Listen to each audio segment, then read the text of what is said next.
Quelques heures après que la nouvelle soit tombée sur toutes les agences, tous les médias du monde entier, les principaux sites internet chinois, les principaux médias chinois n'en parlaient pas, donc la censure jouait à plein.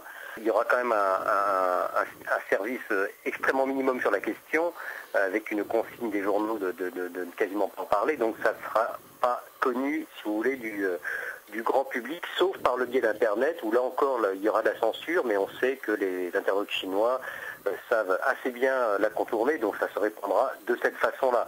Après, dire quelle fraction la population chinoise ça intéresse et ça concerne, ça c'est aussi un autre problème. En tout cas, dans les milieux éclairés, entre guillemets, dans des universitaires, des gens qu'on a pu avoir au téléphone, qui eux sont au courant par le biais du monde extérieur, leur réaction était que c'était quelque chose de très important pour eux, parce que c'est pour la première fois, disent-ils, qu'un Chinois de Chine continentale, c'est-à-dire étant en Chine même, reçoit une distinction aussi importante, alors que jusqu'à présent, c'était des Chinois qui étaient partis à l'étranger, qui avaient des passeports étrangers. Et Pékin, évidemment, est furieux de cette histoire, puisqu'il avait réussi vis-à-vis de la communauté internationale à faire qu'on parle seulement au point de croissance et PIB, et très peu de droits de l'homme. Là, le prix Nobel de la paix, ce n'est quand même pas rien.